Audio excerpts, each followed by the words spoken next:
आलोचना ये जीवंत लोकतंत्र का एक आभूषण है, लेकिन अंध विरोध ये लोकतंत्र का अनादर है। कोरोना एक वैश्विक महामारी थी, लेकिन उसे भी दलगत राजनीति के लिए उपयोग में लाया जाए, क्या ये मानवता के लिए अच्छा है? भारत जैसे आपको मैं मौका दूं, प्लीज।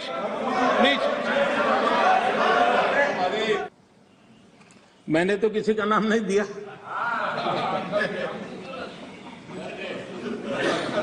कोई भी टोपी पहन लेने की क्या जरूरत है जी? अरे क्यों? लेकिन जब आप खड़े ही हो गए तो अब मैं नाम दे करके बोलना चाहता हूं। अब आप खड़े ही हो गए हैं तो मैं नाम दे करके बोलना चाहता हूं। इस कोरोना काल में कांग्रेस ने तो हद कर दी।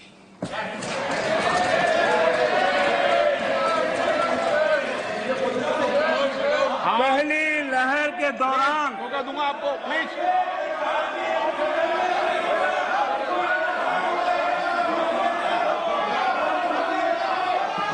देखिए माननीय सदस्य, प्लीज बैठिए, ये तरीका ठीक नहीं है। माननीय अध्यक्ष जी, अभी तो मैंने सिर्फ इतना का हद कर दी। प्लीज। पहली लहर के दौरान आपको मैंने देश जब पर्याप्त अवसर दिया था, लॉकडाउन का पालन कर रहा था, जब WHO दुनिया भर के लोगों को सलाह देता था, सारे हेल्थ एक्सपर्ट कह रहे थे कि जो जहां है वहीं पर रुके। सारी दुनिया में यह संदेश दिया जाता था, क्योंकि मनुष्य जहां जाएगा, अगर वो कोरोना से संक्रमित है तो कोरोना साथ ले जाएगा। तब कांग्रेस के लोगों ने क्या किया? मुंबई के रेलवे स्टेशन पर खड़े रह करके मुंबई छोड़कर जाने के लिए प्रोत्साहित करने के लिए मुंबई में श्रमिकों को टिकट दिया गया, मुफ्त में टिकट दिया गया, लोगों को प्रेरित किया गया कि जाओ महाराष्ट्र में हमारे पर जो बोझ है वो जरा कम हो, और जाओ तुम उत्तर प्रदेश के हो, तुम बिहार के हो, जाओ वहां कोरोना फैलाओ। आपने ये बहुत बड़ा पाप किया, अफरा तफरी का माहौल खड़ा कर दिया।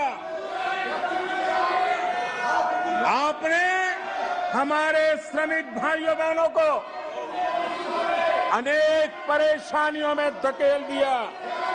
और माननीय अध्यक्ष जी, उस समय दिल्ली में ऐसी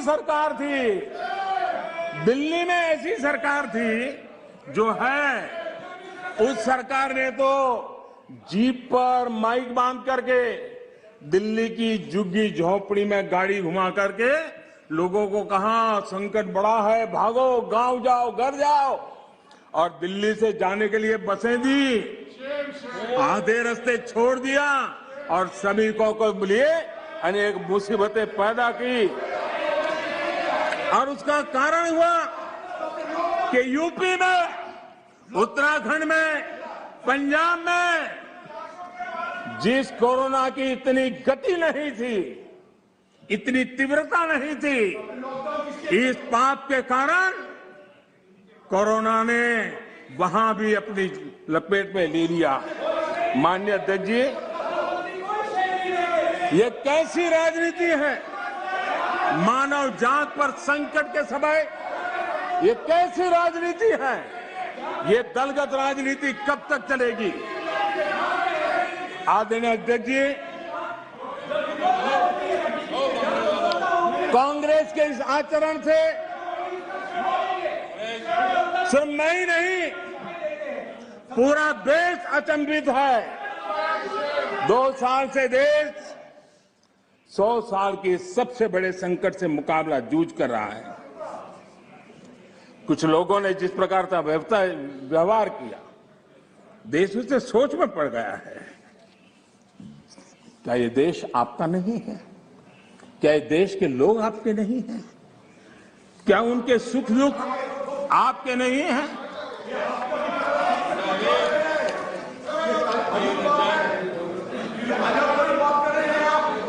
इतनी बड़ी संकट आया, कई राजनीतिक दल के नेता जरा आत्मनिरीक्षण करें।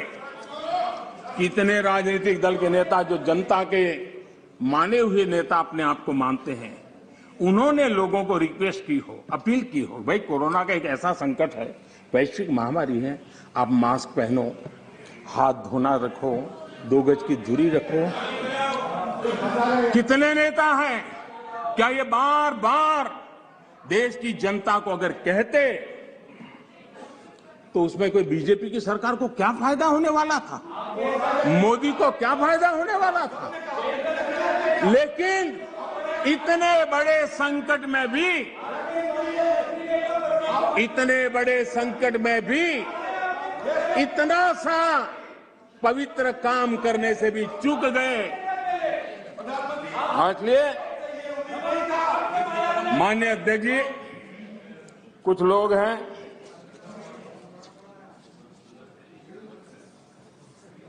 उनको ये इंतजार था कि ये कोरोना वायरस मोदी की छवि को चपेट में ले लेगा।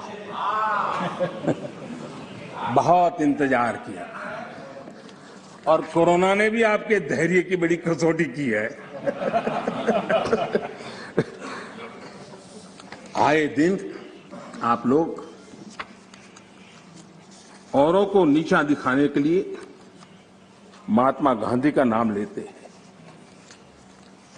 महात्मा गांधी की स्वदेशी की बात, इसको बार बार दोहराने में हमें कौन रोकता है?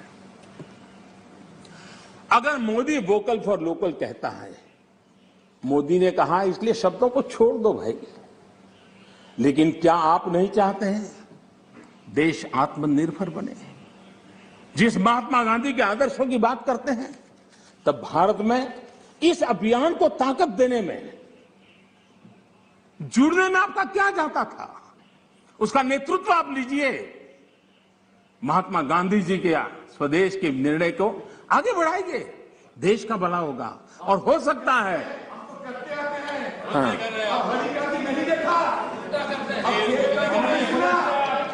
आप महात्मा गांधी के सपनों को सच होते देखना नहीं चाहते।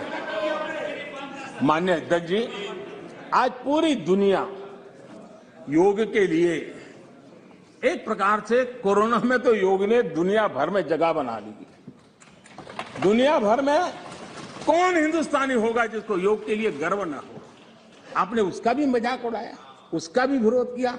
अच्छा होता आप लोगों को कहते भाई संकट में घर में है, ये योगा कीजिए, आपको फायदा होगा। क्या नुकसान था? फिट इंडिया मूवमेंट चले, देश का नौजवान सशक्त हो, सामर्थ्यवान हो। आपको मोदी से विरोध हो सकता है। फिट इंडिया मूवमेंट, आपके राजनीतिक दलों के छोटे छोटे युवा मंच होते हैं। अगर हम सब ने मिलकर के अगर इस फिट इंडिया के द्वारा देश की युवा शक्ति को इस सामर्थ्य की तरफ आगे बढ़ने के लिए कहते, लेकिन उसका भी विरोध, उसका भी उपहास, यानी क्या हो गया है आपको मुझे समझ नहीं आ रहा है। और इसलिए मैं आज इसलिए कहता हूं आपको ध्यान में आए कि आप कहां खड़े हैं जी। और मैंने इतिहास बताया, 60 साल के लेकर 15 साल तक पूरा कालखंड, इतने राज्य, कोई आपको घुसने नहीं दे रहा है। माननीय अध्यक्ष जी, कभी कभी मैं ये विशेष बहुत प्यार से कह रहा हूं, नाराज मत हो जाना।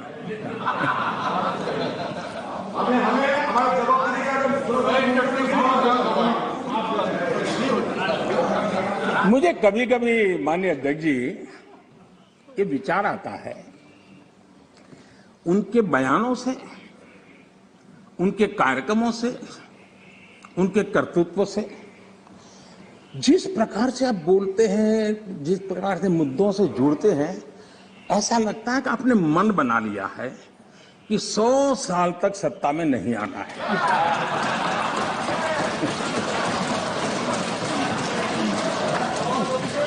कोई ऐसा नहीं करता जी।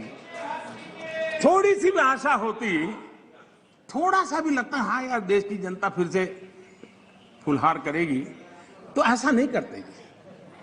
और इसलिए खैर अब आपने ही तय कर लिया है 100 साल के लिए, तो फिर मैंने भी तैयारी कर ली है।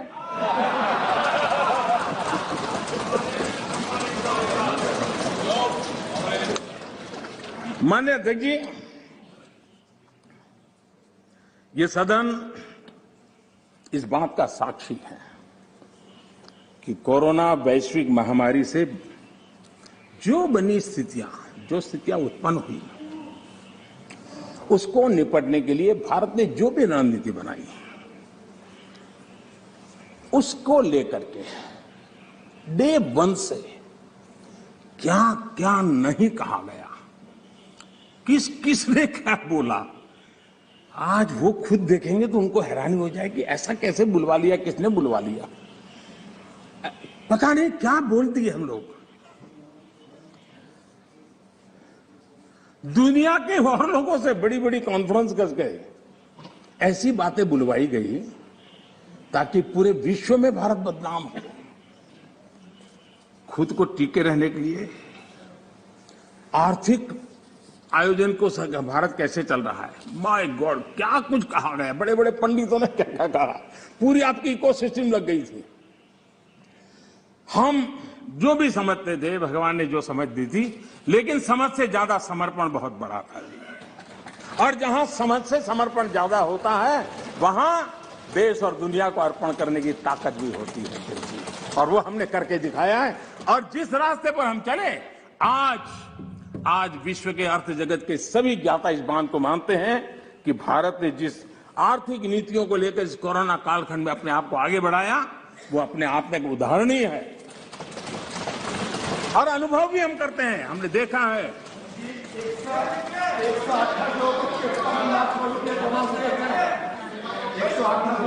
माननीय जी, भारत आज दुनिया की, माननीय अध्यक्ष जी, भारत आज दुनिया की जो बड़ी इकोनॉमीज है, उसमें सबसे तेजी से विकसित हो रही बड़ी अर्थव्यवस्था है।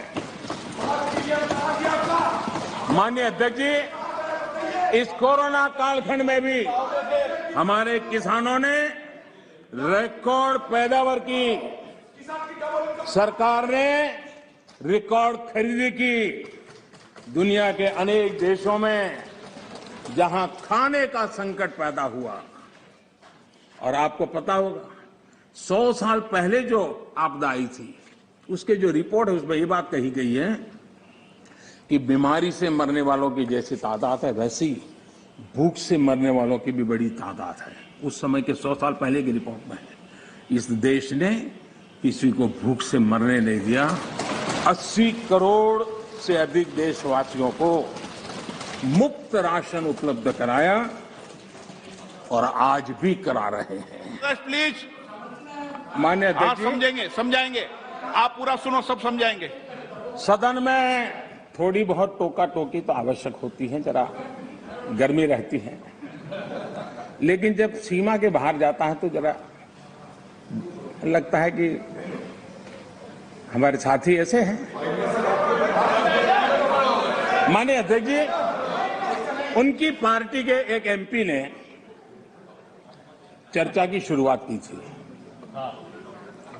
और यहां से कुछ छोटा मोटा नोकझोंक चल रहा था, और मैं मेरे कमरे से स्क्रीन पे देख रहा था कि हमारे मंत्री प्रहलाद जी पीछे गए, सबको रोका, और वहां से चैलेंज आई कि अगर हमें रोकोगे तो तुम्हारे नेता का ये हाल करेंगे।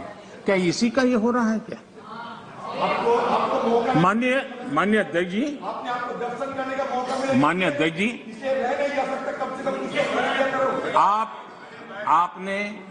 आपको अब हर एक को अपना सीआर सुधारने की कोशिश तो करनी चाहिए। और मैं मानता हूं जितना किया है उससे आपका सीआर ठीक हो गया है। जिन लोगों को रजिस्टर करना है आपके इस पराक्रम को कर लिया है जी, ज्यादा क्यों कर रहे हो? इस सत्र में तो कोई आपको नहीं निकालेगा, विश्वास करो। इस सत्र में आपको कोई निकालने का नहीं, मैं आपको गारंटी देता हूं।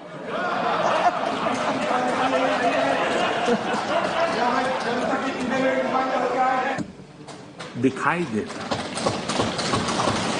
लेकिन दुर्भाग्य ये है कि आप में से बहुत लोग ऐसे हैं जिनके सुई कांटा 2014 में अटका हुआ है और उससे वो बाहर ही निकल नहीं पाते हैं, और उसका नतीजा भी आपको भुगतना पड़ा है। आपने जो अपने आप को एक ऐसी मानसिक अवस्था में बांध के रखा है, देश की जनता आपको पहचान गई है। कुछ लोग पहले पहचान गए, कुछ लोग देर से पहचान गए, और कुछ लोग आने वाले समय में पहचानने वाले हैं। अब देखिए, आप जब इतना सारा लंबा उपदेश देते हैं तब भूल जाते हैं 50 साल तक कभी आपने भी देश में यहां बैठने का सौभाग्य प्राप्त किया था। और क्या कारण है कि आप सोच नहीं पाते? अब आप देखिए, नागालैंड के लोगों ने आखिरी बार 1998 में कांग्रेस के लिए वोट किया था, करीब 24 साल हो गए। ओडिशा ने 1995 में आपके लिए वोट किया था, सिर्फ 27 साल हो गए, आपको वहां एंट्री नहीं मिली। गोवा में 1994 में पूर्ण बहुमत के साथ आप जीते थे, 28 साल हो गए, गोवा ने आपको स्वीकार नहीं किया। पिछली बार 88 में त्रिपुरा में वहां की जनता ने वोट दिया था, करीब 34 साल पहले त्रिपुरा में। कांग्रेस का हाल है यूपी, बिहार और गुजरात। आखिर में 1985 में 1985 में करीब 37 साल पहले आपके लिए वोट किया था। पिछली बार पश्चिम बंगाल में वहां के लोगों ने 1972 में करीब 50 साल पहले आपको पसंद किया था। तमिलनाडु के लोगों ने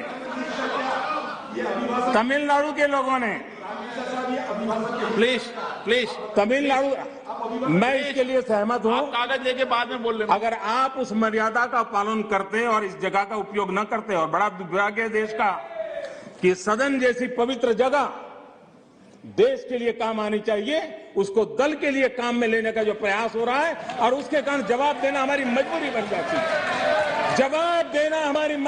जाती है।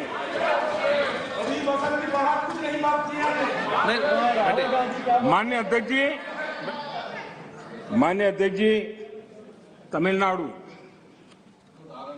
आखिर में 1962 में, यानी करीब 60 साल पहले आपको मौका मिला था। तेलंगाना बनाने का श्रेय लेते हैं, लेकिन तेलंगाना बनने के बाद भी वहां की जनता ने आपको स्वीकार नहीं किया। झारखंड का जन्म हुआ, 20 साल हो गए, पूर्ण रूप से कांग्रेस को स्वीकारते नहीं है, पिछले दरवाजे से वो घुसने का प्रयास करते हैं। माननीय अध्यक्ष जी, सवाल चुनाव नतीजों का नहीं है, सवाल उन लोगों की नीयत का है, उनकी नेक दिली का है कि इतने बड़े लोकतंत्र में इतने साल तक शासन में रहने के बाद देश की जनता हमेशा हमेशा के लिए उनको क्यों नकार रही है। और जहां भी ठीक से लोगों ने राह पकड़ ली, दोबारा आपको प्रवेश करने नहीं दिया है। इतना सारा होने के बावजूद भी हम तो एक चुनाव हार जाए ना, महीनों तक न जाने इकोसिस्टम क्या क्या करती है। इतना सारा पराजय होने के बावजूद भी न आपका अहंकार जाता है, न आपकी इकोसिस्टम आपके अहंकार को जाने देती है।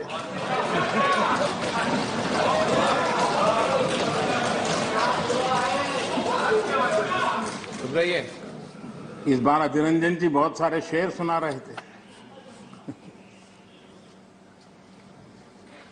चलिए मौका मैं भी ले लूं। और जब अहंकार की बात मैं कर रहा हूं तब तो मुझे कहना ही पड़ेगा, वो जब दिन को रात कहें तो तुरंत मान जाओ। वो जब दिन को रात कहें तो तुरंत मान जाओ। नहीं मानोगे तो वो दिन में नकाब ओढ़ लेंगे। जरूरत हुई, जरूरत हुई, प्लीज आप जरूरत हुई तो हकीकत को थोड़ा बहुत मरोड़ लेंगे। वो मगरूर है, खुद की समझ पर बेइंतहा। उन्हें आईना मत दिखाओ, इन्हें आईना मत दिखाओ, वो आईने को भी तोड़ देंगे।